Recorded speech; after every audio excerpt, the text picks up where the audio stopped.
विद्यार्थ्यांनो नमस्कार. आज 26 नोव्हेंबर याचा अर्थ आज संविधान दिन. याच संविधान दिनाच्या सर्वांना मनपूर्वक शुभेच्छा. संविधान दिनाच्या निमित्ताचं औचित्य साधून आज आपण समर्थ अकॅडमी कळमच्या माध्यमातून परमपूज्य डॉक्टर महामानव डॉक्टर बाबासाहेब आंबेडकर यांच्या एक जीवनपटाला एक उजाळा म्हणून आपण एक आठवणीला उजाळा यासाठी आपण एक समर्थ अकॅडमी कळम या युट्यूब चॅनलच्या माध्यमातून आज उपक्रम राबवत आहोत. एकंदरीत बघा विद्यार्थी मित्रांनो, डॉक्टर बाबासाहेब आंबेडकरांचं नाव घेतलं की पहिली निशाणी त्यांची आपल्याला असं जाणवते की द सिम्बॉल ऑफ नॉलेज, म्हणजे ज्ञानाचं भांडार म्हणजे काय तर डॉक्टर बाबासाहेब आंबेडकर अशी त्यांची ओळख आहे.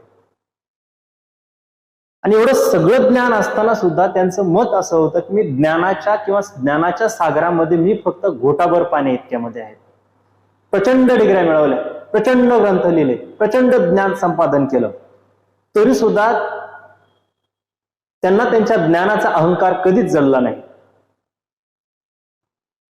आणि याच ज्ञानाच्या जोरावरती जगातलं सगळ्यात मोठं घटनात्मक संविधान निर्मिती जी केली त्यांचे उद्गाते म्हणून डॉक्टर बाबासाहेब आंबेडकरांची ओळख आहे. आणि याच संविधान दिनाचं औचित्य साधून आज आपण त्यांच्या आठवणींना उजाळा देण्यासाठी किंवा त्यांच्या कार्याने केले जे काही कार्य त्यांनी केलेलं आहे, नेमकं कशा कशा पद्धतीतून केलं आणि कोणत्या परिस्थितीतून केलं, कोणत्या परिस्थितीतून शिक्षण घेतलं, कोणत्या परिस्थितीतून संस्था स्थापन केल्या, कोणत्या परिस्थितीतून त्यांनी अभ्यास केला, सगळ्या गोष्टीचा अभ्यास आपल्याला आजच्या लेक्चरच्या माध्यमातून करायचा. म्हणजे नेमकं याच्यामध्ये आपल्याला आज काय काय बघायचंय, त्यांच्या कौटुंबिक पार्श्वभूमीचा अभ्यास करायचा, त्यांनी घेतलेल्या शिक्षणाचा अभ्यास आपल्याला करायचा, कोणत्या ठिकाणी कोणती डिग्री मिळवली, 10वी कुठं झाली, BA कुठं झालं, MA कुठं झालं, MSc कुठं झाली, DSc कुठं झाली, PhD कुठं मिळवली, या सगळ्या गोष्टीचा आपल्याला अभ्यास आजच्या लेक्चरमध्ये करायचा. त्यांचं शेतकऱ्यांसाठीचं योगदान काय, त्यांचं समाजासाठीचं योगदान काय, त्यांनी धर्मांतरण कधी केलं, का केलं, त्यांनी निवडणुका लढवल्या का, लढवल्या तर कोणत्या पक्षाच्या माध्यमातून लढवल्या, कोणत्या स्वतंत्र पक्षाची स्थापना केली का, असा कोणता पक्ष आहे का जी की मरणोत्तर त्यांची अंमलबजावणी झाली, ग्रंथ कोणते लिहिले, असा कोणता ग्रंथ आहे का तो मरणोत्तर प्रकाशित झाला, पुरस्कार कोणते भेटले, असे कोणते पुरस्कार आहेत का त्यांना मरणोत्तर भेटले गेले, त्यांच्याबद्दल गौरवोद्गार कोणी कोणी काढले, काय काय काढले, प्रिंटिंग प्रेस आहे तर त्या प्रिंटिंग प्रेसचं नाव काय, तुमच्या मनातला एक ना एक प्रश्नाचे उत्तर आज या लेक्चरच्या माध्यमातून मिळणार आहे. त्याच्यामुळं हा व्हिडिओ स्किप न करता, थोडासा मोठा व्हिडिओ होईल पण त्यातली कुठलीच शंका तुमची या व्हिडिओच्या माध्यमातून राहणार नाही, हे मात्र खात्रीशीर तुम्हाला सांगतो. तर चला मग सुरुवात करूया आजच्या आपल्या लेक्चरला. नेमकं याच्यामध्ये पहिल्यांदाच आपला पहिला टॉपिक काय आहे, तर पहिल्याच टॉपिक मध्ये आपल्याला याच्यामध्ये बघायचं आहे तर त्यांची पार्श्वभूमी आणि कौटुंबिक पार्श्वभूमी. कौटुंबिक पार्श्वभूमीचा अभ्यास करत असताना विद्यार्थी मित्रांनो एक गोष्ट लक्षात ठेवा, नेमकं त्यांच्या कुटुंबामध्ये व्यक्ती किती होते, आईचं नाव काय, वडिलांचं नाव काय, या सगळ्या गोष्टीचा अभ्यास आपल्याला करायचा. तर सुरुवातीला आपल्याला याच्यामध्ये बघा त्यांचा जन्म दिलेला आहे. त्यांच्या जन्माचा अभ्यास करत असताना नेमकं त्यांचा जन्म कधी झाला, कुठं झाला, कोणत्या ठिकाणी झाला, सध्याला ते ठिकाण कुठं आहे, या सगळ्या गोष्टीचा अभ्यास आपल्याला याच्यामध्ये करायचा आहे. त्यांचा जन्म कधी झाला तर 14 एप्रिल 1891 साली त्यांचा जन्म झाला. तर तो झाला कुठं, तर तो झाला महू या ठिकाणी. महू हे ठिकाण नेमकं कुठं आहे, ते सद्यस्थितीला ठिकाण हे मध्य प्रदेश म्हणजे MP मध्य प्रदेश या ठिकाणी सद्यस्थितीला हे ठिकाण आहे. त्यानंतर पुढचं आहे त्यांचं पूर्ण नाव काय, तर त्यांचं पूर्ण नाव काय होतं तर भीमराव रामजी सपकाळ. त्यांचं पूर्ण नाव काय, भीमराव रामजी सपकाळ हे त्यांचं पूर्ण नाव असलेलं आपल्याला दिसून येतं. मग मनामध्ये नकळत प्रश्न असा असेल की सपकाळ आहे तर मग आंबेडकर काय, ते आंबेडकर काय कसं झालं याच्याबद्दल आपण आता अभ्यास करणार आहोत. त्याच्यामध्ये एका गोष्टीचा विचार करा, आईचं नाव काय होतं तर आईचं नाव भीमाबाई किंवा भीमाई या पद्धतीने त्यांच्या आईचं नाव होतं. वडिलांचं नाव काय, तर वडिलांचं नाव होतं रामजी सपकाळ. रामजी सपकाळ हे त्यांच्या वडिलांचं नाव असलेलं आपल्याला दिसून येतं. पत्नीचं नाव काय, तर त्या पत्नीचं नाव होतं रमाबाई. हे डॉक्टर बाबासाहेब आंबेडकरांच्या पत्नीचं नाव होतं. त्यानंतर गाव कोणतं, तर आंबावडे. ही गोष्ट आता लक्षात ठेवा, आंबावडे. आणि या गावावरूनच त्यांना आंबेडकर हे नाव पडलं किंवा आडनाव त्यांचं आंबेडकर हे झालं. डॉक्टर बाबासाहेब आंबेडकर हे रामजी सपकाळ यांचे 14वे अपत्य होते आणि शेवटचे. ही गोष्ट सुद्धा आपल्याला लक्षात ठेवावी लागेल. त्यानंतर निधन कधी झालं त्यांचं, तर त्यांचं निधन झालं 6 डिसेंबर 1956 रोजी त्यांचं निधन आपल्याला झालेलं दिसून येतं.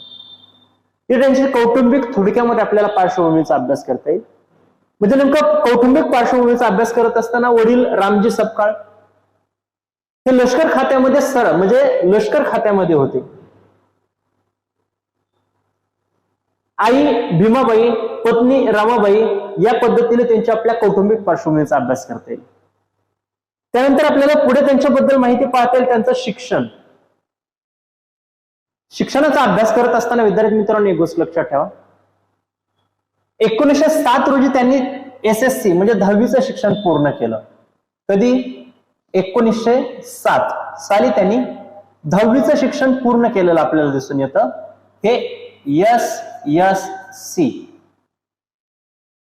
हे कुठं शिक्षण केलं, तर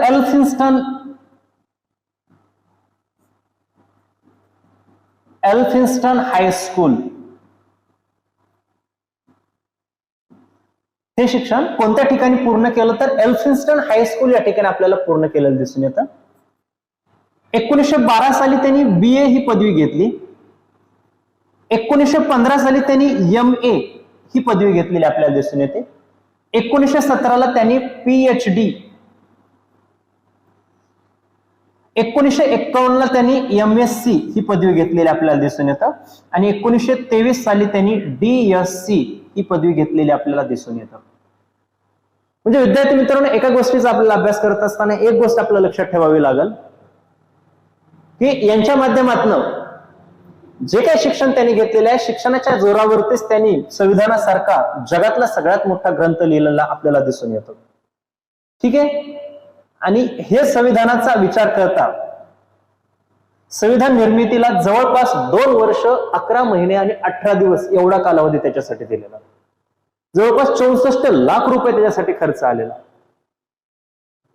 एकूण 22 भागामध्ये त्याचे लिखाण केलेलं होतं. 12 परिशिष्ट होते. सुरुवातीला 8 परिशिष्ट होते आणि 395 कलमा भारतीय राज्यघटनेमध्ये किंवा भारतीय संविधानामध्ये होते. मग संविधान दिन का साजरा केला जातो, तर त्याचं मूळ कारण असं आहे की 26 नोव्हेंबर 1949 ला भारतीय राज्यघटना आपण स्वीकृत केली आणि ते स्वीकारल्यामुळे 26 नोव्हेंबर हा आपण संविधान दिन म्हणून साजरा केला जातो.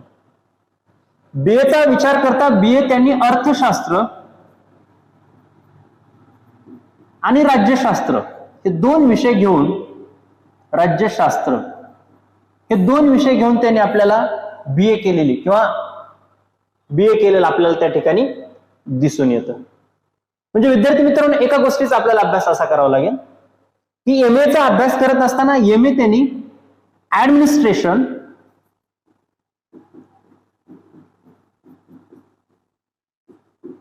ऍडमिनिस्ट्रेशन अँड फायनान्स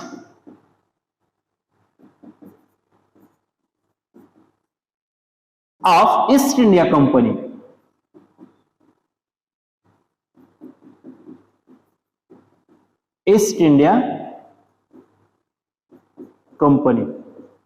हे विषय घेऊन त्यांनी BA मध्ये प्रबंध लिहिला किंवा पदवी घेतली.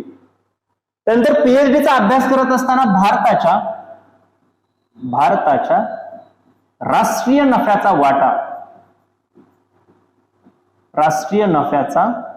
वाटा हा प्रबंध त्यांनी PhD साठी लिहिला गेला. MSc लंडन विद्यापीठामध्ये केलेले आपल्याला दिसून येते. लंडन विद्यापीठ. आणि DSc साठी the problem of rupee the problem of RuPay हा त्यांनी प्रबंध लिहिला होता. आणि ही पीएचडी डीएससी ची पदवी सुद्धा त्यांनी लंडन विद्यापीठातूनच लंडन विद्यापीठाच्या माध्यमातूनच त्यांनी मिळवलेले आपल्याला दिसून येते. तर एम एचा विचार करता एम ए म्हणजे अमेरिकेमध्ये कोलंबिया विद्यापीठ, अमेरिका कोलंबिया विद्यापीठामध्ये त्यांनी एम ए ची पदवी मिळवलेली आहे. ती सुद्धा गोष्ट आपल्याला लक्षात ठेवावी लागेल. म्हणजे विद्यार्थी मित्रांनो, एक गोष्टीचा आपल्याला अभ्यास व्यवस्थित करता येईल की त्यांनी शिक्षण जे पद्धतीने घेतलेलं आहे त्या शिक्षणाचा अभ्यास करत असताना एम ए असेल, बी ए असेल, पीएचडी असेल, एमएससी असेल आणि डीएससी असेल, या सगळ्या गोष्टीचा अभ्यास करत असताना मात्र प्रत्येक विषयावर त्यांनी कशा कशा पद्धतीने अभ्यास केला, कोणत्या ठिकाणी केला, पण एक पार्श्वभूमीचा जर आपण थोडक्यामध्ये अभ्यास करायचं ठरवलं किंवा जर पाहिलं तर एक 2 मिनिटाची उजळणी आपल्याला या पद्धतीने करता येईल. किंवा 1907 साली ज्यावेळेस 10वीची परीक्षा पास झाली एल्फिन्स्टन हायस्कूल मधून, त्याच कॉलेजमध्ये नंतर एल्फिन्स्टन कॉलेजच्या माध्यमातून जवळपास सयाजीराव गायकवाड यांनी 25 रुपयाची शिष्यवृत्ती घेऊन त्यांना त्याच हायस्कूलमध्ये 12वीसाठी प्रवेश दिला. आणि या परिस्थितीचं सयाजीराव गायकवाडासमोर कोणी आणून दिलं तर ते होते केळुस्कर गुरुजी, डॉक्टर बाबासाहेब आंबेडकरांचे. आणि याच केळुस्कर गुरुजींनी सपकाळ यांचं आडनाव हे आंबेडकर केलं, कारण ते आंबावडे गावचे राहणारे होते. मग विद्यार्थी मित्रांनो, एक गोष्ट लक्षात ठेवा, ज्या वेळेस मॅट्रिक झाले, 12वी झाली, त्यावेळेस 12वी झाल्याच्या नंतर 1913च्या आसपास बडोदा संस्थानामध्ये त्यांनी नोकरी स्वीकारली किंवा नोकरी केली. आणि 1912च्या आसपास ज्यावेळेस बडोदा संस्थानामध्ये नोकरीला होते त्यावेळेस 1913च्या आसपास त्यांना पितृयोग किंवा पितृशोक किंवा 1913ला त्यांच्या वडिलांचं निधन झालेलं होतं. आणि 1913ला ज्यावेळेस त्यांच्या वडिलांचं निधन झालं, वडिलांच्या निधनानंतर जवळपास त्याच ठिकाणी नोकरी करत असताना तिथून जवळपास 1913 ते 1913 ते 1916च्या आसपास याच सयाजीराव गायकवाडांच्या मदतीने 25 रुपयाची शिष्यवृत्ती घेऊन डॉक्टर बाबासाहेब आंबेडकर हे अमेरिका या ठिकाणी गेले. आणि अमेरिका या ठिकाणी गेले असताना तिथं एम ए केलं, पीएचडी केली कोलंबिया विद्यापीठामध्ये, आणि तदनंतर भारतामध्ये आले. आणि ज्यावेळेस डॉक्टर बाबासाहेब आंबेडकर 1916ला शिष्यवृत्ती संपल्याच्या नंतर भारतामध्ये आल्याच्या नंतर त्यांनी 1917 साली वर्ड्स कॉलेजमध्ये नोकरी केली. 1917च्या आसपास 1917ला कोणतं कॉलेज होतं ते वर्ड्स नावाचं कॉलेज होतं. आणि 1917लाच किंवा 1917-18लाच त्यांनी जवळपास पुढचं अजून एक कॉलेजमध्ये शिकवलं गेलं. ते कॉलेजचं नाव होतं सिडनेहॅम. आणि या कॉलेजेसमध्ये त्यांनी अर्थशास्त्र हा विषय शिकवला. कोणता विषय शिकवला? अर्थशास्त्र विषय शिकवलेला आपल्याला दिसून येतो. म्हणजे विद्यार्थी मित्रांनो, एक गोष्ट लक्षात ठेवा, ज्यावेळेस 17-18 मध्ये आले, भारतामध्ये आल्याच्या नंतर अर्थशास्त्र विषय शिकवला. मात्र 1920 साली माणगाव नावाची एक परिषद भरली गेली होती. आणि या माणगाव परिषदेच्या अध्यक्षस्थान म्हणून डॉक्टर बाबासाहेब आंबेडकरांना भेटलं होतं. आणि याच माणगावच्या परिषदेमध्ये राजर्षी शाहू महाराज सुद्धा त्याच परिषदेला हजर होते. आणि त्यावेळेसच राजर्षी शाहू महाराजांचे उद्गार होते की दलितांना उद्धार करणारा त्यांचं नेतृत्व मिळालं, म्हणजे दलितांचा उद्धार करता म्हणून डॉक्टर बाबासाहेब आंबेडकरांनी पुढे यावं. हे माणगाव परिषदेमध्येच राजर्षी शाहू महाराजांनी त्यांना सुचवलेलं होतं. मात्र 1920च्या माणगाव परिषदेच्या त्या ठिकाणच्या त्यांचं ज्ञान बघून 1920 साली राजर्षी शाहू महाराजांनी त्यांना शिष्यवृत्ती दिली. आणि ती शिष्यवृत्तीच्या माध्यमातून डॉक्टर बाबासाहेब आंबेडकर हे लंडनला गेले. आणि ज्यावेळेस लंडन विद्यापीठामध्ये गेले 1921 ते 23च्या दरम्यान, त्यावेळेस राजर्षी शाहू महाराजांच्याच देणगी म्हणजे शिष्यवृत्तीनुसार त्यांनी या पदव्या मिळवलेल्या आपल्याला दिसून येतं. परंतु 1923च्या आसपास ज्यावेळेस या पदव्या मिळवल्या गेल्या होत्या त्याच सुमारास जर्मनमध्ये लॉचं शिक्षण चालू होतं. आणि या लॉचं शिक्षण झाल्याच्या नंतर 1923 रोजी ज्यावेळेस डॉक्टर बाबासाहेब आंबेडकर भारतामध्ये आले त्यावेळेस त्यांनी मुंबई हायकोर्टामध्ये वकिली सुरुवात केली होती आपली. आणि याच वकिलीच्या जोरावरती समकालीन सामाजिक परिस्थितीमध्ये त्यांनी आल्याच्या नंतर जवळपास विधी कॉलेजमध्ये 1928च्या आसपास त्यांनी शिक्षण दिलं आणि ज्या कॉलेजमध्ये प्राध्यापक म्हणून त्यांनी नोकरी केली 1935 ते 38च्या दरम्यान त्याच कॉलेजेसमध्ये डॉक्टर बाबासाहेब आंबेडकरांनी प्राचार्य पदावरती काम केलेलं आपल्याला दिसून येतं.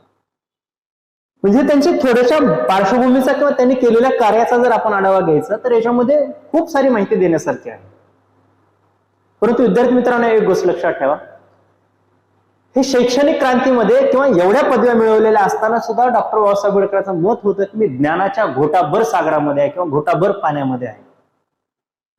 म्हणजे एकंदरीत या गोष्टीचा अभ्यास करत असताना बघा किंवा शैक्षणिक पार्श्वभूमीचा आपल्याला अशी माहिती याच्यामध्ये आपल्याला बघता येईल.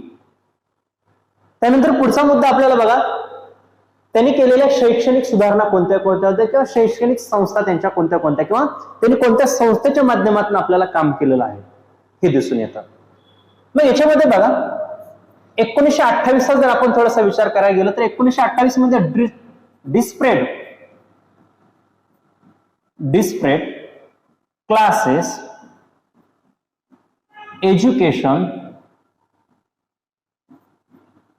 एज्युकेशन सोसायटीची स्थापना केली. डिस्परेट क्लासेस एज्युकेशन सोसायटीची स्थापना केली. विद्यार्थी मित्रांनो इथं आपण चुकू शकतो, कारण डिस्परेट क्लासेस मिशन म्हटलं की आपल्याला वीरा शिंदेचं नाव घ्यावं लागेल, विठ्ठल रामजी शिंदे. परंतु डिस्परेट क्लासेस एज्युकेशन सोसायटी जर म्हटलं तर आपल्याला डॉक्टर बाबासाहेब आंबेडकरांचं नाव घ्यावं लागेल. ही गोष्ट आपल्याला लक्षात ठेवावी लागेल. म्हणजे एकंदरीत बघा, ज्यावेळेस डिस्परेट क्लासेस एज्युकेशनची सोसायटीची स्थापना केलेली आपल्याला ज्यावेळेस आपल्याला दिसून येतं त्यावेळेस विद्यार्थी मित्रांनो एक गोष्ट लक्षात अजून ठेवा अशी, 1946 ला ज्यावेळेस 1946 ला people's education society people's education society याची स्थापना केलेली आपल्याला दिसून येते. आणि याच सोसायटीच्या माध्यमातून मुंबई या ठिकाणी आपल्याला सिद्धार्थ कॉलेज स्थापन केलेलं दिसून येते 1946 साली. सिद्धार्थ कॉलेज हे कॉलेज कुठं होतं तर हे कॉलेज आपल्याला मुंबई या ठिकाणी असलेलं दिसून येतं.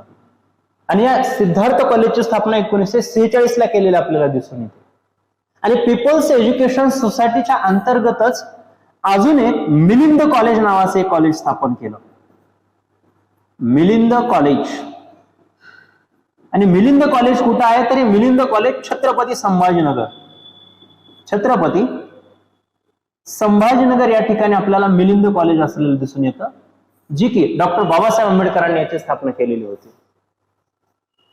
म्हणजे डिस्परेट क्लासेस एज्युकेशन सोसायटी 1928 साली स्थापन केली आणि पीपल्स एज्युकेशन सोसायटीच्या अंतर्गत सिद्धार्थ कॉलेज आणि मिलिंद कॉलेज या दोन कॉलेजची स्थापना केलेली आपल्याला दिसून येतं. त्यानंतर विद्यार्थी मित्रांनो पुढे बघत असताना पुढचा मुद्दा येतो तो डॉक्टर बाबासाहेब आंबेडकरांनी यांची राजकीय कारकीर्द काय, म्हणजे राजकारणाच्या स्वरूपामध्ये त्यांनी कुठं कुठं कार्य केलं आणि कशा पद्धतीने केलं. मग 1926 ते 36 याच्यामध्ये आपल्याला मुंबई कायदे मंडळ जे होतं, मुंबई विधिमंडळ किंवा मुंबई कायदे मंडळ, या मुंबई कायदे मंडळाचे सदस्य म्हणून डॉक्टर बाबासाहेब आंबेडकरांनी कार्य केलेलं आपल्याला दिसून येतं 1926 ते 1936च्या आसपास. त्यानंतर 1928च्या राजकीय कारकिर्दीचा विचार केला तर 1928 साली भारतामध्ये सायमन नावाचं कमिशन आलं होतं, सायमन कमिशन.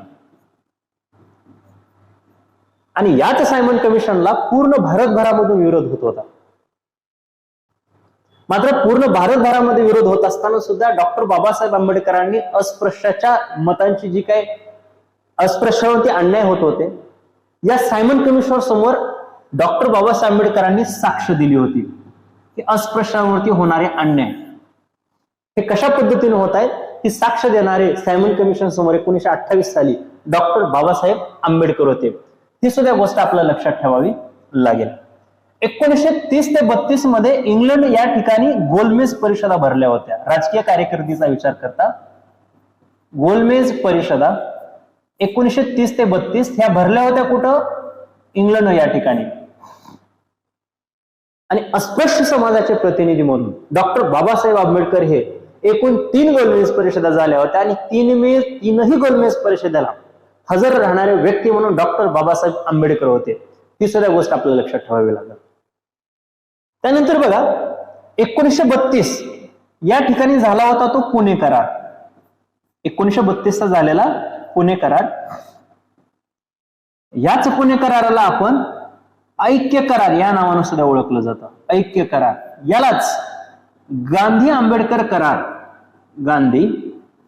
गांधी आंबेडकर करार या नावानं सुद्धा ओळखलं जातं.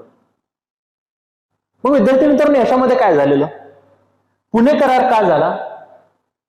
कारण ज्या काही गोलमेज परिषदाला इंग्लंडला पार पडल्या होत्या, त्या इंग्लंडमध्ये गोलमेज परिषदा पार पडल्या असताना त्या ठिकाणी इंग्लंडमध्ये 16 ऑगस्ट 1932 ला जातीय निवाडा नावाचा एक करार झाला. आणि या करारानुसार जाती धर्मातील व्यक्तींना स्वतंत्र मतदारसंघ देण्यात आले. आणि गांधीजीला याच गोष्टीची भीती होती की जर स्वतंत्र मतदारसंघ दिले गेले तर यापासून हजारो दलित हिंदूंपासून वेगळे होतील. आणि हाच जातीय निवाडा करार महात्मा गांधीजीला मान्य नव्हता. त्यासाठी महात्मा गांधीजींनी तुरुंगामध्ये, येरवडा तुरुंगामध्ये होते आणि येरवडा तुरुंगामध्ये असतानाच त्या ठिकाणी उपोषणाचं माध्यम अवलंबलं. आणि याच उपोषणाच्या माध्यमातून महात्मा गांधींची प्रकृती एकदम खालावली गेली आणि त्या सुमारास भारतामध्ये पूर्ण दंगलग्रस्त सदृश्य परिस्थिती निर्माण झालेली होती.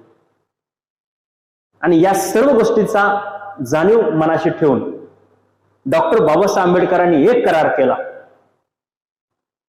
डॉक्टर बाबासाहेब आंबेडकर गांधीजीमध्ये एक करार झाला, त्याला पुणे करार म्हटलं जातं, जातीय निवाडा करार म्हटलं जातं, गांधी आंबेडकर करार म्हटलं जातं. परंतु या करारावर स्वाक्षरी करत असताना गांधीजी तुरुंगामध्ये होते, तर गांधीजींचे प्रतिनिधी म्हणून पंडित मदन मोहन मालवीय यांनी स्वाक्षरी केली होती. ही गोष्ट आपल्याला लक्षात ठेवावी लागेल. मग राजकीय चळवळीचा किंवा राजकीय कार्याचा अभ्यास करत असताना पुणे करार झाला होता, तो गांधी आंबेडकर करार या नावाने सुद्धा त्याला ओळखलं जातं. विद्यार्थी मित्रांनो, पुढे बघा 1942 ते 1946. 1942 ते 1946च्या सुमारामध्ये गव्हर्नरचं कार्यकारी यंत्रणा मंडळ होतं. कार्यकारी मंडळ होतं आणि या गव्हर्नर जनरलच्या कार्यकारी मंडळावरती डॉक्टर बाबासाहेब आंबेडकर हे मजूर मंत्री म्हणून कार्यरत होते. कोणते?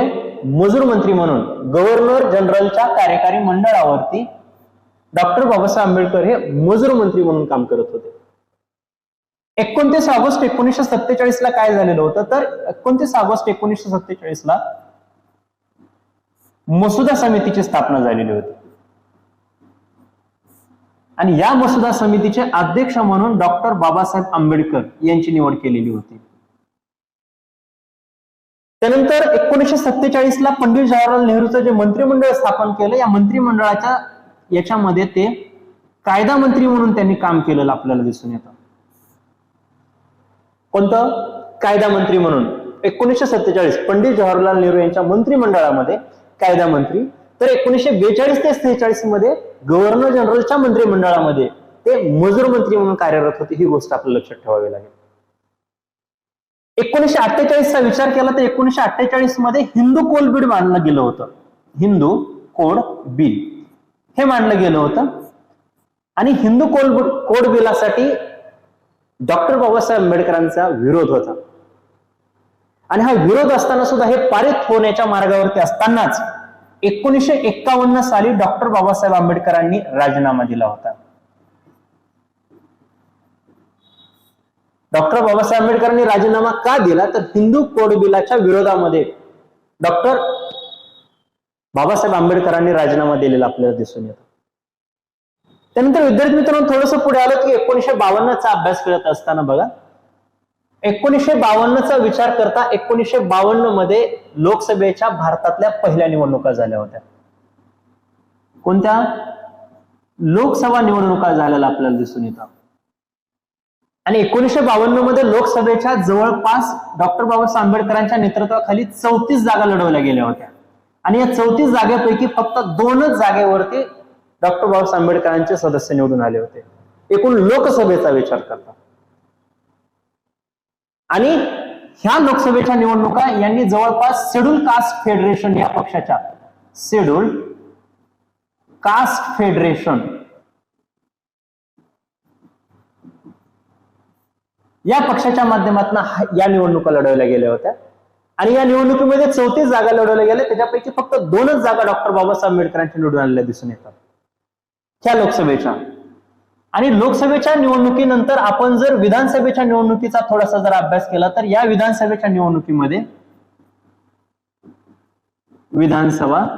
या विधानसभेच्या निवडणुकीमध्ये जवळपास 215 जागेसाठी या निवडणुका झाल्या होत्या आणि 215 जागेच्या निवडणुकीपैकी फक्त 12 जागा निवडून येणाऱ्या म्हणजे डॉक्टर बाबासाहेब आंबेडकरांच्या 12 जागा निवडून आल्या होत्या. ह्या सुरुवातीच्या निवडणुकीचा विचार करता आणि लोकसभेचा विचार करता आता व्यवस्थित लक्ष ठेवा. लोकसभेचा विचार करता डॉक्टर बाबासाहेब आंबेडकर हे लोकसभेच्या निवडणुकीमध्ये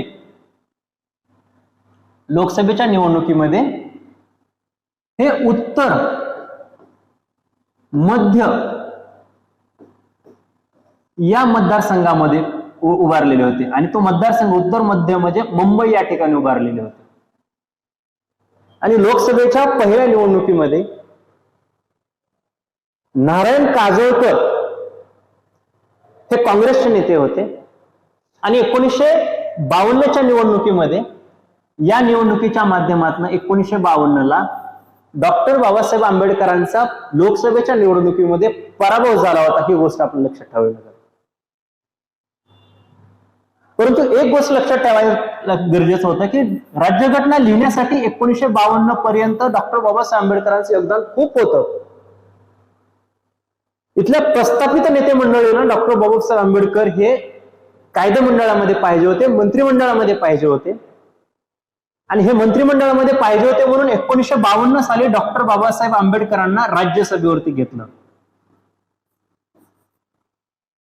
आणि राज्यसभेवरती घेऊन ते मंत्रिमंडळामध्ये परत डॉक्टर बाबासाहेब आंबेडकर आलेले दिसून येतात. मात्र 1952ची ज्यावेळेस निवडणूक लोकसभेची झाली होती त्यावेळेस डॉक्टर बाबासाहेब आंबेडकरांचा पराभव झाला होता. ही गोष्ट लक्षात ठेवावी लागेल. आणि लोकसभेसाठी एकूण 34 जागा होत्या.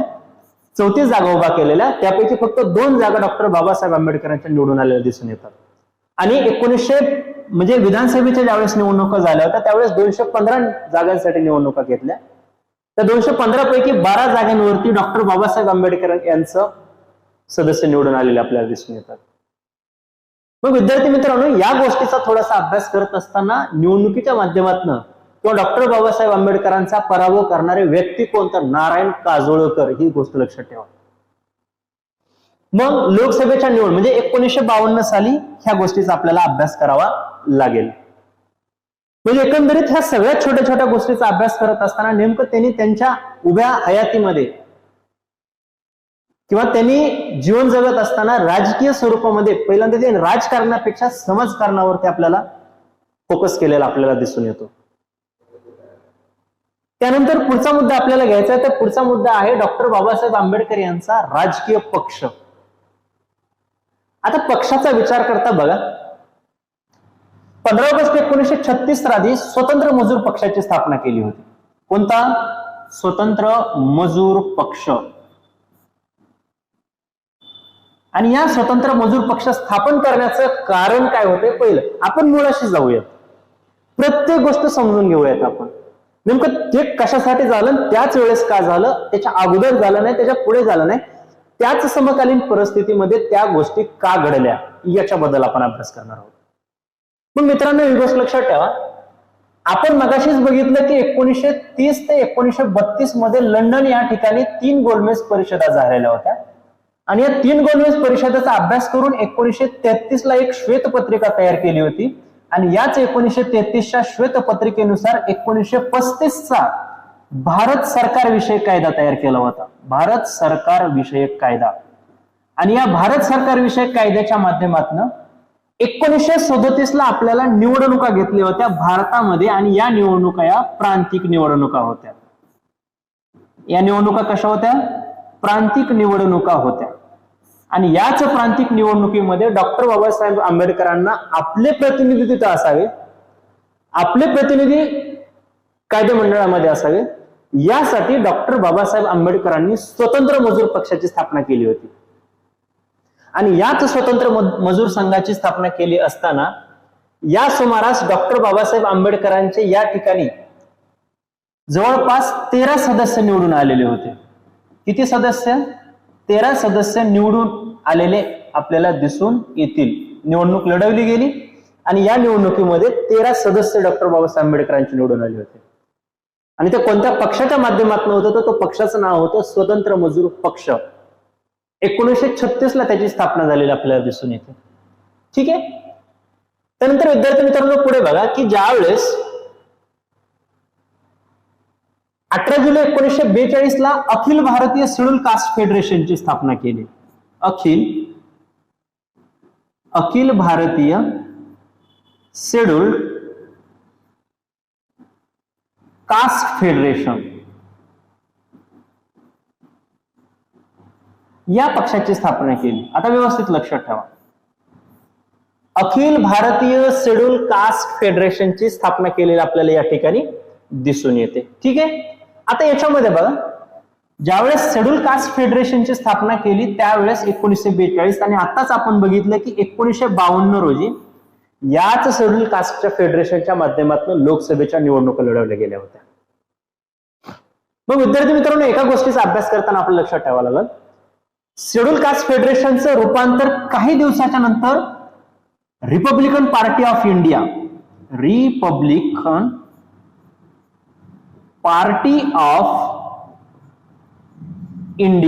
याच्यामध्ये याची स्थापना झालेली आपल्याला दिसून येते. म्हणजे याचं रूपांतर केलं.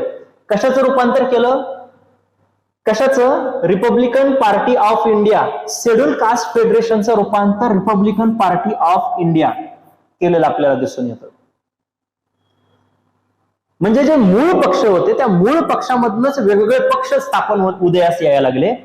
याच रिपब्लिकन पार्टी ऑफ इंडिया मधनं दलित पॅन्थर नावाचा पक्ष उदयास येतो. आणि हे रिपब्लिकन पार्टी ऑफ असावं हे डॉक्टर बाबासाहेब आंबेडकरांचं स्वप्न होतं. पण हे स्वप्न त्यांच्या निधनानंतर प्रत्यक्षात उतरवलं गेलं. त्यांच्या हयातीमध्ये या पक्षाची रिपब्लिकन पार्टी ऑफ इंडियाची स्थापना झालेली नव्हती. मग याच शेड्यूल कास्ट फेडरेशनच्या माध्यमातून लोकसभेच्या निवडणुका लढवल्या आणि त्याच्यावरती कशा पद्धतीने यश मिळवलं गेले आपण मागच्या स्लाइड मध्ये बघितलेलं. म्हणजे स्वतंत्र मजूर पक्ष असेल आणि Akhil Bharatiya schedule caste federation असेल, ह्या दोन पक्षाच्या माध्यमातून डॉक्टर बाबासाहेब आंबेडकरांनी निवडणुका लढवल्या होत्या. ही गोष्ट आपल्याला लक्षात ठेवावी लागेल. त्यानंतर पुढे आपल्याला बघायचंय की डॉक्टर बाबासाहेब आंबेडकरांनी स्थापन केलेल्या संस्था नेमक्या कोणत्या कोणत्या होत्या. नेमकं कोणत्या कोणत्या संस्थेच्या माध्यमातून डॉक्टर बाबासाहेब आंबेडकरांनी काम केलेलं आहे. तर आपण याच्यामध्ये पहिला नंबर दिलेला आहे 20 जुलै 1924 रोजी बहिष्कृत हितकारिणी सभा. बहिष्कृत हितकारिणी सभेची स्थापना केलेली आपल्याला दिसून येतं 1924 रोजी. आणि या बहिष्कृत हितकारिणी सभेचे अध्यक्ष होते डॉक्टर बाबासाहेब आंबेडकर. अध्यक्ष कोण होते? डॉक्टर बाबासाहेब आंबेडकर हे त्याचे अध्यक्ष होते, आंबेडकर. आणि याचे सचिव होते सीताराम शिवतरणकर. सीताराम शिवतरणकर. म्हणजे एक गोष्ट लक्षात ठेवा, अध्यक्ष आणि सचिव होते. आणि या पक्षाचं एक घोषवाक्य होतं. ते घोषवाक्य असं होतं, शिका, चेतवा आणि संघटित व्हा. शिका, चेतवा आणि संघटित व्हा हे बहिष्कृत हितकारिणी सभेचं घोषवाक्य होतं. मग या गोष्टी आपल्याला लक्षात ठेवणं गरजेचं आहे मित्रांनो. बहिष्कृत हितकारिणी सभेच्या माध्यमातून काय काय केलं? वृत्तपत्राची कुठल्या स्थापना केली का? कुठले वृत्तपत्र चालू केले का? हे आपल्याला पुढे येणारच आहे, पण तत्पुरती आपल्याला या गोष्टी लक्षात ठेवणं गरजेचं आहे. त्यानंतर 1927 साली समाज समता संघ हा जो पक्ष आपल्याला दिसतोय, या पक्षाचा विचार करता याच्या माध्यमातून जनता, समता आणि प्रबुद्ध भारत, प्रबुद्ध भारत या वृत्तपत्राची स्थापना केलेली आपल्याला दिसून येतं. पैकी जनता जे आहे हे जनतेचं रूपांतर 1955 किंवा याच्यामध्ये समाज समता संघ इथपर्यंत आपल्याला लक्षात ठेवता चालेल. 1955 साली विचार करता भारतीय बौद्ध समाज, भारतीय बौद्ध समाज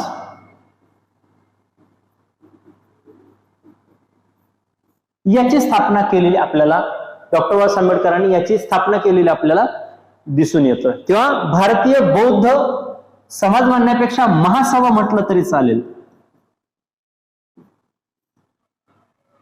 भारतीय बौद्ध महासभा 1955 साली स्थापन केलेली संस्था असेल. आणि समाज समता संघाचा विचार करता त्याच्या अंतर्गत समता, जनता अशा वेगवेगळ्या प्रकारचे 1928 साली हे वृत्तपत्र चालू केलेले आपल्याला दिसून येतात. आणि बहिष्कृत हितकारिणी सभेचा विचार करता अध्यक्ष डॉक्टर बाबासाहेब आंबेडकर, सचिव सीताराम शिवतरणकर, घोषवाक्य त्याचं होतं शिका, चेतवा आणि संघटित व्हा. म्हणजे या पद्धतीने त्यांनी संस्था म्हणजे स्थापन केलेल्या संस्थेबद्दल आपल्याला माहिती पाहता येईल. त्यानंतर त्यांच्या आयुष्यामध्ये त्यांचं सगळ्यात महत्वाचं योगदान कुठं असेल तर त्यांनी केलेले सत्याग्रह. आणि याच सत्याग्रहाच्या जोरावरती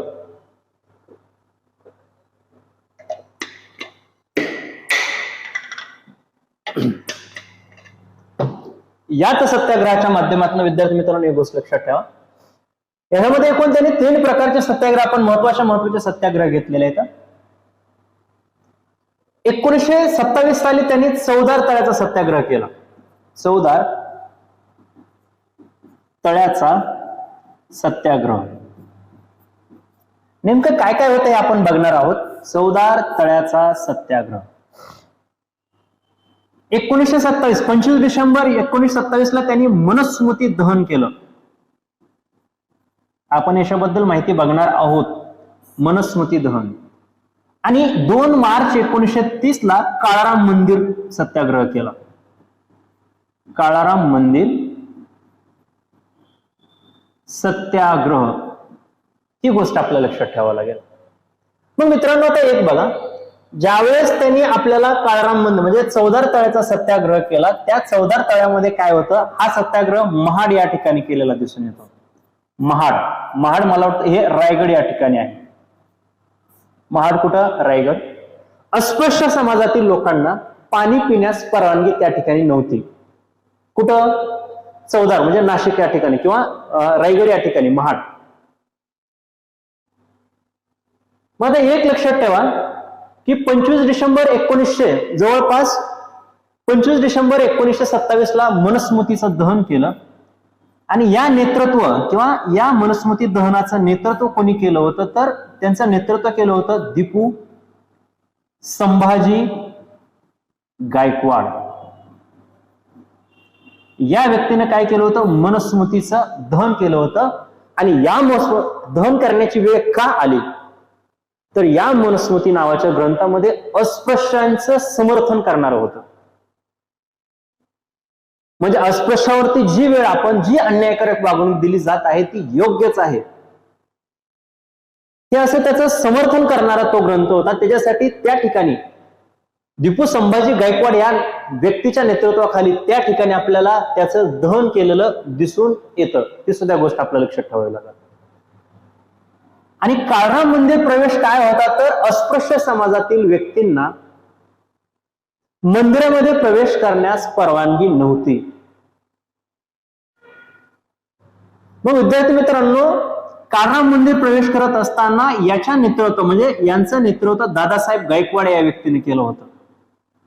कोणी केलेलं होतं, दादासाहेब गायकवाड. दादासाहेब गायकवाड या व्यक्तीच्या नेतृत्वाखाली काळाराम मंदिर सत्याग्रह घडवला. आणि हा सत्याग्रह कुठे घडवला तर ते ठिकाण होतं नाशिक. नाशिक या ठिकाणी हा सत्याग्रह घडून आला. जवळपास 1930 पासून 1935 पर्यंत हा सत्याग्रह चालला गेला होता. आणि 1935 ला जे काळाराम मंदिर होतं, हे काळाराम मंदिर हे अस्पृश्यांसाठी खुले करण्यात आलं. म्हणजे जवळपास बघा, लक्ष द्या, 1930 पासून 1935 पर्यंत हे काळाराम मंदिराचा लढा चालू होता, म्हणजे 5 वर्षापर्यंत. मग याच्या सुमारास बरेच ठिकाणच्या मंदिरांचा लढा चालू होता, ही सुद्धा गोष्ट आपल्याला लक्षात ठेवावी लागेल. मग विद्यार्थी मित्रांनो, एक बघा, जे सत्याग्रह त्यांनी घडवले गेले. महाड या ठिकाणी सत्याग्रह केला 14 तळ्यांचा. मनुस्मृतीचं दहन केलं. नेतृत्व होतं कोण? दीपू संभाजी गायकवाड या व्यक्तीच्या नेतृत्वाखाली. आणि 2 मार्च 1930 रोजी काळाराम मंदिरासाठी सत्याग्रह घडवला. तो नेतृत्व होतं दादासाहेब गायकवाड या व्यक्ती. आणि हे कुठं? नाशिक या ठिकाणी. आणि 1935 साली ते काळाराम मंदिर हे सगळ्यांसाठी खुलं केलेलं आपल्याला दिसून येतं. विद्यार्थी मित्रांनो, पुढचा आपल्याला पॉइंट आहे किंवा डॉक्टर बाबासाहेब आंबेडकरांनी शेतकऱ्यांसाठी काय काम केलं का? आपण कुठलाच मुद्दा सोडणार नव्हतो. त्यांनी प्रत्येक व्यक्तीसाठी जे जे काही कार्य केलं, हे प्रत्येक कार्याची आपण इथं उजळणी करणार आहोत भारतीय संविधान दिनाच्या निमित्तानं. मग विद्यार्थी मित्रांनो बघा, जे शेतकऱ्यांसाठी कार्य केलं ते शेतकऱ्यांसाठी सुद्धा डॉक्टर बाबासाहेब आंबेडकरांचं महत्वाचं कार्य आहे. 1929 चा विचार करता चिपळूण या ठिकाणी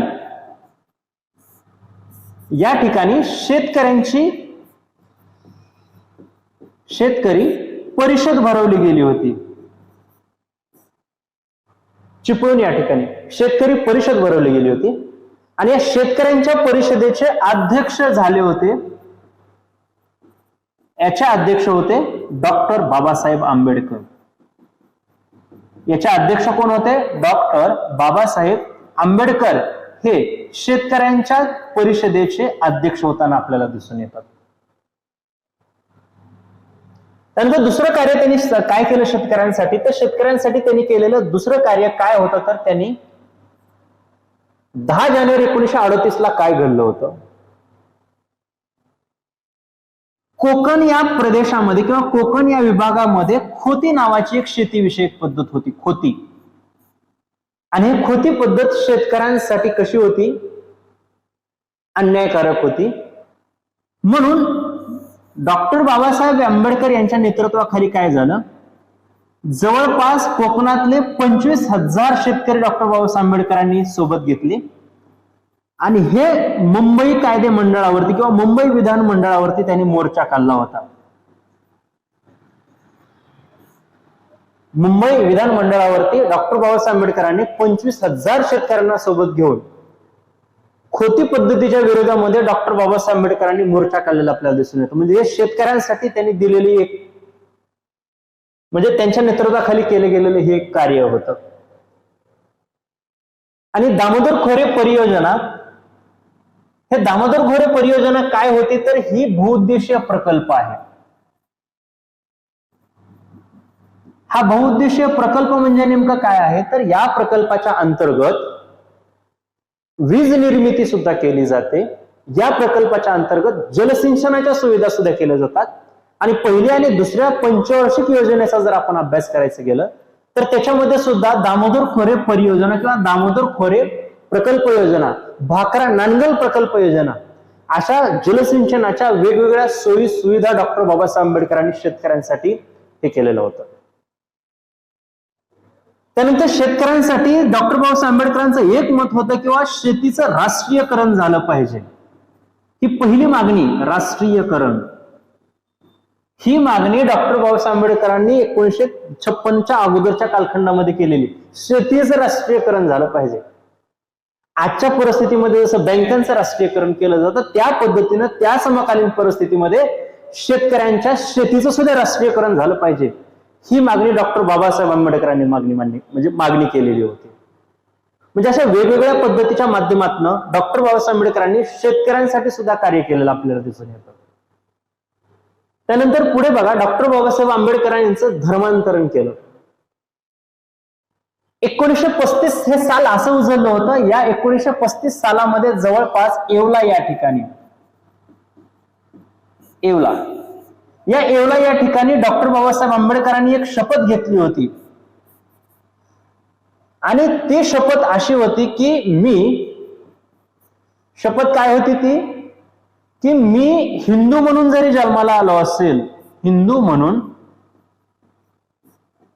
जरी जन्माला आलो असेल तरी मी हिंदू म्हणून मरणार नाही, ही शपथ घेतली 1935 ला येवला या ठिकाणी डॉक्टर बाबासाहेब आंबेडकरांनी. आणि ही शपथ घेतल्यानंतर तब्बल 12 वर्ष डॉक्टर बाबासाहेब आंबेडकरांनी अभ्यास केला की नेमकं आपल्याला धर्मांतर करायचं तर नेमकं कोणत्या धर्मामध्ये आपण गेलो पाहिजे. जो समाज वंचित आहे, पीडित आहे, गावकुसात आहे, गावकुसामध्ये वस्त्यावरती विस्तार स्थापित झालेला आहे, अशा समाजासाठी कार्य केले. पण त्यांच्या मनामध्ये पहिला प्रश्न असा होता की डॉक्टर बाबासाहेब मी शीख धर्माचा स्वीकार करावा, शीख धर्मांतर करावं किंवा शीख धर्मामध्ये जावं. परंतु हे काही पूर्णत्वास गेलं नाही. आणि डॉक्टर बाबासाहेब आंबेडकरांनी 14 ऑक्टोबर 1956 रोजी 14 ऑक्टोबर 1956 रोजी आपल्याला बौद्ध धर्माचा स्वीकार केलेला दिसून येतो. बौद्ध. मग बौद्ध धर्माची जी दीक्षा दिली जाते, दीक्षा घेतली जाते, ही दीक्षा कुठून घेतली तर याच्यामध्ये त्या व्यक्तीचं नाव आहे चंद्रमणी महास्तिवर. चंद्रमणी महास्तिवर या व्यक्तीकडून डॉक्टर बाबासाहेब आंबेडकरांनी शपथ घेतलेली दिसून येते. आणि हे कुठले होते तर हे होते म्यानमार. कोणत्या देशाचे होते? म्यानमार. त्याच देशाला आपण ब्रह्मदेश या नावानं सुद्धा ओळखलं जातं बघा. कोणतं? ब्रह्मदेश. इथले होते चंद्रमणी महास्तिवर. आणि बौद्ध धर्माची भिक्षा किंवा दीक्षा कुठे घेतली तर ते ठिकाण होतं नागपूर. हजारो बौद्ध बांधव एकत्र येऊन त्यांच्या साक्षात समोर बौद्ध धर्माची दीक्षा चंद्रमणी महास्तिवर या व्यक्तीने 14 ऑक्टोबर रोजी दीक्षा घेतली. आणि अशा पद्धतीनं नागपूर या ठिकाणी बौद्ध म्हणजे दीक्षाभूमी सुद्धा आपल्याला त्याच ठिकाणी असलेलं दिसून येतं. आणि आज वर्तमानामध्ये सुद्धा 14 ऑक्टोबर या दिवसाला सगळे बौद्ध बांधव दीक्षा म्हणजे नागपूर या ठिकाणी आपल्याला गेलेले दिसून येतात. म्हणजे धर्मांतरण केलं तर ते कशा पद्धतीने केलं तर या पद्धतीने केलं, हे गोष्ट आपल्याला लक्षात ठेवावी लागेल. त्यानंतर अजून एक महत्वाचा प्रश्न आहे की आता ते डॉक्टर बाबासाहेब आंबेडकरांनी ग्रंथ रचना केली आणि यांचं एक आत्मचरित्र होतं. डॉक्टर बाबासाहेब आंबेडकरांचं काय होतं? आत्मचरित्र होतं. आणि त्या आत्मचरित्राचं नाव काय तर त्याचं नाव होतं वेटिंग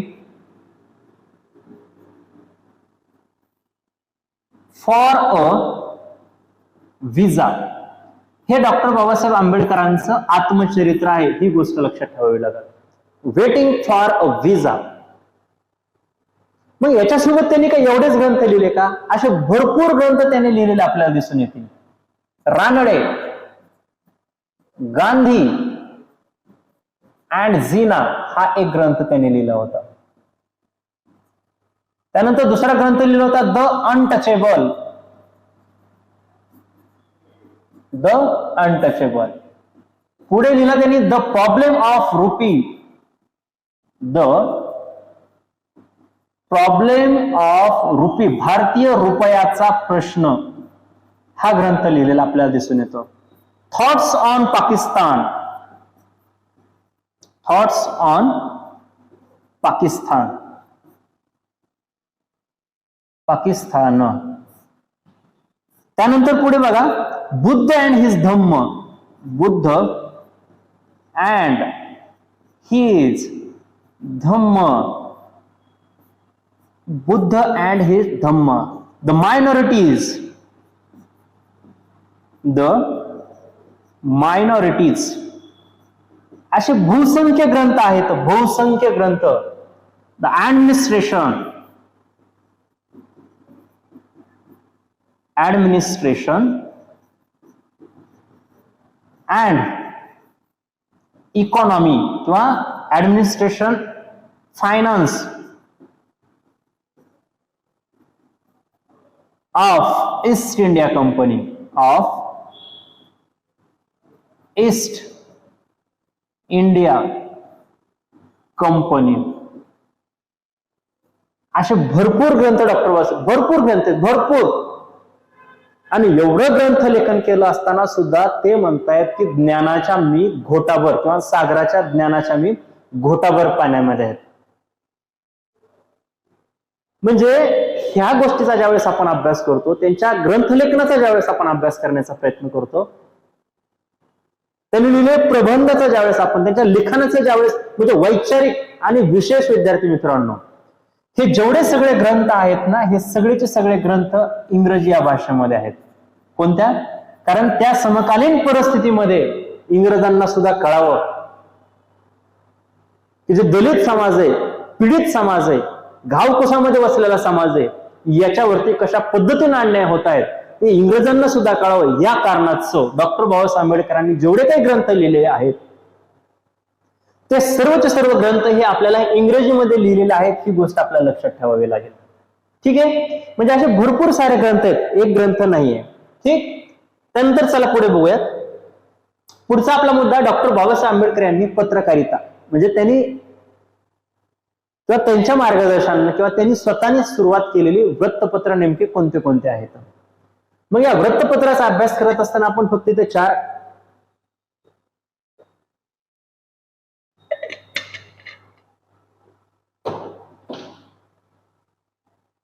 आपण या ठिकाणी फक्त 4 वृत्तपत्राचा अभ्यास आपण केलेला आहे किंवा घेतलेला आहे. याच्यामध्ये 31 जानेवारी 1920 साली मूकनायक हे पाक्षिक चालू केलं. मूकनायक कोणत्या कोणत्या पुस्तकामध्ये साप्ताहिक म्हणून दिलेला आहे मूकनायक. 3 एप्रिल 1927 चा विचार करता बहिष्कृत भारत,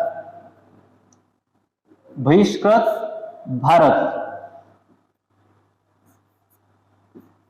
त्यानंतर 1900 आला जनता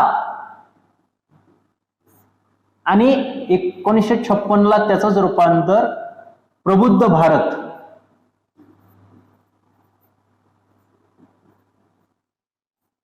अशा पद्धतीचे वृत्तपत्र आहेत. मग मित्रांनो एक गोष्ट लक्षात ठेवा, ज्यावेळेस मूकनायक चालू केलं त्यावेळेस 1920 च्या आसपास याच मूकनायकला राजर्षी शाहू महाराजांनी देणगी दिलेली आपल्याला दिसून येतं. म्हणजे मदत केलेली कोणी केलेली? राजर्षी शाहू महाराज. ठीक आहे, एकूण मदत किती केली तर ती मदत होती 2500 रुपये म्हणजे 2500 रुपये मदत. त्या समकालीन परिस्थितीमध्ये माणगाव परिषदेमध्ये ज्यावेळी डॉक्टर बाबासाहेब आंबेडकरांनी शाहू महाराजांची भेट झाली आणि त्या ठिकाणी जे काही विद्वत्तेचा अभ्यास निदर्श म्हणजे जे प्रकर्षाने शाहू महाराजांसमोर आला त्यावेळेस त्याच्या स्वरूप म्हणजे 2500 म्हणजे 2500 रुपये देणगी मूकनायकसाठी दिलेली होती. आणि या मूकनायकचे फक्त 19 अंक प्रकाशित झाले. बघा किती? 19 अंक. आणि या मूकनायकचा विचार करता या मूकनायकावरती संत तुकारामाची वचने होती. कोणाची? संत तुकाराम यांची वचने या मूकनायकवरती होती. आणि बहिष्कृत भारतचा जर आपण विचार करायला गेलं तर बहिष्कृत भारत 1927 ला आणि बहिष्कृत भारतवरती वचने कोणाचे होते तर त्यामध्ये वचने होते संत ज्ञानेश्वराची. संत ज्ञानेश्वराची वचने असलेलं आपल्याला या ठिकाणी दिसून येतं. बहिष्कृत भारत, संत ज्ञानेश्वर, मूकनायक 19 अंक प्रकाशित झाले. फक्त संत तुकारामाची वचने मूकनायकाच्या शीर्षभागी होते. हे जनता हे वृत्तपत्र घेतलेलं आहे. जनतेचं रूपांतर 1956 मध्ये प्रबुद्ध भारत याच्यामध्ये झालेलं आपल्याला दिसून येतं. जनता, समता, प्रबुद्ध भारत असे वेगवेगळे. त्या ग्रंथामध्ये एक राहिलं बघा विद्यार्थी मित्रांनो, या ग्रंथाचा अभ्यास करत असताना बुद्ध अँड हिज धम्म जो ग्रंथ होता त्यांचा, कुठं आहे तो? बुद्ध अँड हिज धम्म. त्या बुद्ध अँड हिज धम्म जो प्रकाशित झालेला ग्रंथ होता तो ग्रंथ हा डॉक्टर बाबासाहेब आंबेडकरांच्या निधनानंतर प्रकाशित झालेला तो ग्रंथ आहे. बघा, बुद्ध अँड हिज धम्म या ठिकाणी असेल हा ग्रंथ. डॉक्टर बाबासाहेब आंबेडकरांचं निधन झालं, निधनानंतर प्रकाशित झालेला बुद्ध अँड हिज धम्म हा ग्रंथ आहे. हे सुद्धा गोष्ट आपल्याला लक्षात ठेवावी लागेल. ठीक आहे, चला आता याच्यामध्ये बघा, प्रबुद्ध भारत 1956ला त्याचं रूपांतर झालं. कशाचं? जनता या वृत्तपत्राचं रूपांतर 1956ला झालेलं आपल्याला दिसून येतं. त्यानंतर सगळ्यात महत्वाचा अजून एक प्रश्न आहे की डॉक्टर बाबासाहेब आंबेडकरांना नेमकं भाषा किती येत होत्या? आपण कुठलाच मुद्दा त्यांचा सोडणार नव्हत. एकदम परिपूर्ण, एकदम खोलवरपर्यंत जाऊन त्यांचा आपण अभ्यास करणार आहोत. मग मित्रांनो, नेमकं डॉक्टर बाबासाहेब आंबेडकरांना भाषा किती येत होत्या? तर एकूण 10 भाषा डॉक्टर बाबासाहेब आंबेडकरांना येत होत्या. एकूण 10. मराठी, हिंदी, इंग्रजी, संस्कृत, फ्रेंच, जर्मन, पाली, ह्या 10ची 10 भाषा. बंगाली असेल, ह्या सगळ्या भाषा बघा. गुजराती भाषा असेल, मराठी, हिंदी, इंग्रजी, पारशी, गुजराती, पाली, संस्कृत, बंगाली, जर्मन आणि फ्रेंच, अशा एकूण 10 भाषा डॉक्टर बाबासाहेब आंबेडकरांना अवगत होत्या. मग या गोष्टीचा अभ्यास करत असताना विद्यार्थी मित्रांनो पुढे बघा, त्यांनी काही प्रसिद्ध वचने आहेत. म्हणजे वचने आहेत तर काय आहेत? ह्याच्यामध्ये पहिलं वचन बघा, आम्ही शासनकर्ती जमात बनणार. आम्ही शासनकर्ती जमात बनणार.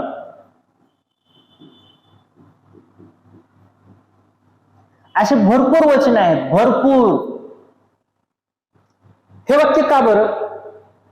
कारण राजकीय जर आपल्याला म्हणजे राजकीय प्रस्थापित लोकांना जर आपल्याला आपल्या बाजूने जर त्यांना घ्यायचं असेल किंवा आपल्या विरोधामध्ये काम करणारे लोक असतील तर आपलं वर्चस्व सुद्धा आपल्याला निर्माण करणं गरजेचं आहे. याच्यासाठी ह्या पद्धतीचे लेख, पुनश्च हरिओम हा लेख सुद्धा त्यांनी लिहिला बघा. परत त्यांचं मत होतं, जर आपल्या घरचे नवरा अथवा मुलं जर दारू पिणार असतील तर त्यांना जेवण देऊ नका. हे महिलांना उद्देशून हा होता. त्यांना जेवण देऊ नका. जेवण देऊ नका हे डॉक्टर बाबासाहेब आंबेडकरांनी मत होतं. म्हणजे हे त्यांनी जेवढं काही केलेलं आहे त्या सगळ्या वचनाचा जर अभ्यास करायचं म्हणलं तर त्यांनी वेगवेगळ्या पद्धतीचे, परत त्यांनी म्हणले बघा, भाकरीपेक्षा इज्जत प्यारी. भाकरीपेक्षा इज्जत प्यारी अशा वेगवेगळ्या प्रकारचे लेख आपल्याला त्यांनी लिहिलेले दिसून येतात. भाकरीपेक्षा इज्जत प्यारी, मुलं, किंवा आम्ही शासनकर्ती जमात बनणार, पुनश्च हरिओम. म्हणजे अशा वेगवेगळ्या पद्धतीचे वचने होते की त्यांचे ते प्रसिद्ध होते. शिका म्हणायचे, संघर्ष करा म्हणायचे, संघटित व्हा, अशा वेगवेगळ्या प्रकारची वचनं. शिका असे म्हणजे बाकी आपण वाक्य ऐकतो ना, शिक्षण हे वाघिणीचं दूध आहे, तो ज्याला मिळेल तो गुरगुरल्याशिवाय राहणार नाही. म्हणजे अशा वेगवेगळ्या पद्धतीच्या माध्यमातून आपल्याला डॉक्टर बाबासाहेब आंबेडकरांच्या वचनाचा अभ्यास करता येईल. आता डॉक्टर बाबासाहेब आंबेडकरांना गौरवोद्गार म्हणजे कोणी कोणी काय म्हटलं किंवा त्यांना कोणत्या नावानं ओळखलं जातं, तर याच्यामध्ये पहिली गोष्ट लक्षात ठेवायचं की यांना भारतीय राज्यघटनेचे शिल्पकार म्हणतात. सगळ्यात अगोदर भारतीय राज्यघटनेचे शिल्पकार म्हणून डॉक्टर बाबासाहेब आंबेडकरांना ओळखलं जातं. सयाजीराव गायकवाडांनी दलितांचा मुक्तिदाता हा गौरवोद्गार केला. दलितांचा मुक्तिदाता असा गौरवोद्गार केला. शाहू महाराजांनी म्हटले की बाबा दलितांना उद्धार करता, कोणाला?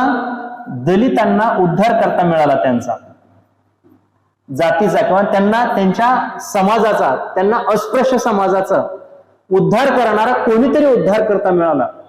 हे मत कोणी मांडलं होतं? राजर्षी शाहू महाराजांनी. आता पुढे बघा, महाराष्ट्र शासनाने आता आशामध्ये काही निर्णय घेतलेले आहेत आणि पंचशील म्हणून काही काही ठिकाणच्या स्थळांना म्हणजे डॉक्टर बाबासाहेब आंबेडकरचे जे काही स्थळं होते त्या स्थळांना पंचशील म्हणून एकूण 5 प्रकारच्या ठिकाणांना त्यांनी स्मारक किंवा वारसा स्थळांची नावं दिलेली आहेत. त्याच्यामध्ये पहिलं ठिकाण आहे बघा महू, जे की आपण पाहिलं. महू हे कुठं आहे तर मध्य प्रदेशमध्ये. आणि याचं महूचं वैशिष्ट्य काय तर महू या ठिकाणी त्यांचं काय होतं, जन्मस्थळ आहे. महू या ठिकाणी काय आहे, जन्मस्थळ असलेलं आपल्याला दिसून येतं. त्यानंतर आंबावडे काय, आंबावडे पण त्यांचं काय गाव, म्हणजे त्यांचं मूळ गाव. कोणतं गाव आहे, मूळ गाव हे त्यांचं कोणतं, आंबावडे. हे सुद्धा पंचशिलाचं 2 नंबर. अलीपूर रोड हे काय, अलीपूर रोड, तर अलीपूर रोड हे दिल्ली या ठिकाणी आहे ना. ज्यावेळेस डॉक्टर बाबासाहेब दिल्लीला राहायचे त्यावेळेस दिल्ली या ठिकाणचं निवासस्थान म्हणून अलीपूर रोड, 26 अलीपूर रोड हे रस्त्याचं नाव आहे. या ठिकाणचं जे त्यांचं घर आहे त्यांना पंचशिलाचा एक दर्जा प्राप्त झालेला आहे. त्यानंतर किंग्स हेनरीज रोड 10 हे कुठं आहे तर हे लंडन या ठिकाणी आहे. लंडनला कुठं तर आपण बघितलं 1921 ते 1923 मध्ये डॉक्टर बाबासाहेब आंबेडकर यांनी राजर्षी शाहू महाराजांच्या शिष्यवृत्तीनुसार लंडनला गेले होते. आणि ज्यावेळेस ते लंडनला ज्यावेळेस त्या ठिकाणी निवास करत होते, कोणत्या कालखंडामध्ये, 1921 ते 1923, त्या ठिकाणचं जे आहे किंग्स हेनरीज रोड म्हणून या ठिकाणचं निवासस्थान आहे, त्यांना पंचशिलाचा एक दर्जा प्राप्त आहे. आणि अजून एक गोष्ट लक्षात ठेवा, महाराष्ट्र शासनाने काय केलं, महाराष्ट्र शासनाने जवळपास ते निवास आहे ते 35 कोटी रुपयाला खरेदी केलं, 35 कोटी. आणि हे खरेदी करून त्यांना स्मारकांचा दर्जा दिला. कोणी कोणी महाराष्ट्र शासनाने 35 कोटी रुपयाला हे घर खरेदी केलं तिथं लंडनमध्ये, आणि त्या ठिकाणी त्यांना स्मारकांचा दर्जा दिला. ही सुद्धा गोष्ट आपल्याला लक्षात ठेवावी लागेल. आणि शेवटचं आहे चैत्यभूमी. हे चैत्यभूमी इंदुमूल दादर, म्हणजे ज्या ठिकाणी यांचं निधन झालं होतं किंवा समाधी आहे, या समाधीच्या ठिकाणी म्हणजे डॉक्टर बाबासाहेब आंबेडकरांना जे काही पंचशील आहेत, पंचशील स्थान आहेत, त्या स्थानामध्ये त्यांचं जन्मस्थळ, मूळ गाव, जे ज्या ज्या ठिकाणी निवास केले त्या त्या ठिकाणाच्या क्षेत्रांना पंचशिलाचा दर्जा दिलेला आहे. ही गोष्ट आपल्याला लक्षात ठेवावी लागेल. त्यानंतर बघा विद्यार्थी मित्रांनो, डॉक्टर बाबासाहेब आंबेडकरांचं महापरिनिर्वाण जरी दिलं असं तरी 1990 साली त्यांना भारतरत्न हा पुरस्कार भेटला होता बघा. आणि हा भारतरत्न पुरस्कार हा त्यांना मरणोत्तर भेटलाय, म्हणजे त्यांचं निधन झाल्याच्या नंतर भारत सरकारने त्यांना भारतरत्न हा सन्मान देऊन त्यांना सन्मानित केलं. त्यानंतर 2015 आणि 16चा विचार करता हे 2015-16 वर्ष सामाजिक समता व न्याय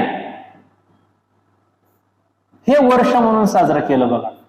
2015-16 हे वर्ष कोणतं, सामाजिक समता व न्याय हे वर्ष म्हणून डॉक्टर बाबासाहेब आंबेडकरांच्या मला वाटतं 125वी जयंती काहीतरी असेल त्यावेळेस हे सामाजिक वर्ष आणि न्याय दिन म्हणून साजरा केलं होतं. 14 एप्रिल 2017 आहे इथं. 14 एप्रिल 2017ला यावेळेस काय झालेलं होतं तर 14 एप्रिल 2017ला डॉक्टर किंवा असं त्याला नाव दिलेलं होतं भारतरत्न डॉक्टर बाबासाहेब आंबेडकर, बाबासाहेब आंबेडकर ज्ञान दिवस. बघा मगाशी जे म्हटलं होतं की द सिम्बॉल ऑफ नॉलेज, त्या सिम्बॉल ऑफ नॉलेज म्हणजे 2017ला महाराष्ट्र शासनानेच त्याची दखल घेतली. आणि 14 एप्रिल जो दिवस आहे तो 14 एप्रिलचा दिवस हा भारतरत्न डॉक्टर बाबासाहेब आंबेडकर ज्ञान दिवस म्हणून साजरा केला गेला. आणि त्यानंतर शेवटचं आहे त्यांचं समाधी स्थळ. तर ते समाधी स्थळ कुठं आहे तर चैत्यभूमी. आता ही चैत्यभूमी कुठं आहे तर ही दादर. दादर म्हणजेच थोडक्यामध्ये मुंबई या ठिकाणी आपल्याला दिसून येतं. वाटलंच तर हे इंदू मिल असं जर लक्षात ठेवलं तरी आपल्याला चालेल, इंदू मिल. आणि यांचं महापरिनिर्वाण दिन 6 डिसेंबर 1956 रोजी यांचं निधन झालेलं आपल्याला दिसून येतं. मग मित्रांनो एका गोष्टीचा अभ्यास करताना आपल्याला भारतरत्न कधी दिला, 2015-16 हे वर्ष काय म्हणून साजरं केलं गेलं? 14 एप्रिल 2017 हा दिवस ज्ञान दिवस म्हणून साजरा केला जातो. ही सुद्धा गोष्ट आपल्याला लक्षात ठेवावी लागेल. आणि चैत्यभूमी म्हणजे दादर या ठिकाणी, दादर मुंबई या ठिकाणी त्यांची समाधी स्थळ आहे आणि त्या समाधी स्थळाला नाव दिलेलं आहे चैत्यभूमी. ही सुद्धा गोष्ट आपल्याला लक्षात ठेवावी लागेल. आणि सरतेशेवटी बघा, डॉक्टर बाबासाहेब आंबेडकरांच्या जीवनावरती चित्रपट तयार केले गेले आणि त्याच्यामध्ये मराठीमधला एक चित्रपट आहे आणि दुसरा इंग्रजी मधला एक चित्रपट आहे. मराठीमध्ये चित्रपटाचं नाव त्यांच्या काय आहे तर त्याच्यामध्ये एक गोष्ट लक्षात ठेवायची, युग पुरुष. युग पुरुष डॉक्टर बाबासाहेब आंबेडकर. बाबासाहेब आंबेडकर, युग पुरुष डॉक्टर बाबासाहेब आंबेडकर हे एक चित्रपट आहे. आणि इंग्रजीमध्ये जो चित्रपट तयार केला त्याचं सुद्धा नाव doctor Babasaheb Ambedkar. Doctor Babasaheb Ambedkar. Doctor Babasaheb Ambedkar म्हणजे दोन्हीची नावं जवळपास एकच आहेत. युग पुरुष डॉक्टर बाबासाहेब आंबेडकर आणि दुसऱ्याचं नाव आहे बाबासाहेब आंबेडकर. याचे दिग्दर्शक आहेत शशिकांत नलावडे किंवा नलावडे. हे नावामध्ये आडनावामध्ये थोडस हे होईल. आणि इंग्रजीमध्ये जे लिहिलं ते जे दिग्दर्शक आहेत जब्बार पटेल. म्हणजे तुमचा कुठलाच प्रश्न याच्या माध्यमातून राहणार नाही ही काळजी घेतलेली आहे. इंग्रजी चित्रपटाचे दिग्दर्शक जब्बार पटेल तर मराठी चित्रपटाचे दिग्दर्शक शशिकांत नलावडे किंवा शशिकांत नलावडे. आणि प्रिंटिंग प्रेस मगाशी जे तुम्हाला म्हणलं किंवा डॉक्टर बाबासाहेब आंबेडकरांची एक प्रिंटिंग प्रेस होती आणि त्या प्रिंटिंग प्रेसचं नाव काय होतं तर त्या प्रिंटिंग प्रेसचं नाव होतं Bharat Bhushan printing press. Bharat Bhushan printing press. Printing press हे त्यांच्या कशाचं नाव होतं? भारत भूषण प्रिंटिंग प्रेस हे त्यांच्या प्रिंटिंग प्रेसचं नाव होतं. ठीक आहे. म्हणजे एकंदरीत बघा तर अशा पद्धतीने डॉक्टर बाबासाहेब आंबेडकरांना आपल्याला माहिती पाहते. फक्त जाता जाता आपल्याला एक म्हणता येईल, कोई चिल्ला कर चला गया, कोई चीख कर चला गया. कोई चिल्ला कर चला गया, कोई चीख कर चला गया. एक बच्चा था स्कूल के बाहर बैठकर हिंदुस्तान की तकदीर लिखकर चला गया. हिंदुस्तान की तकदीर लिखकर चला गया.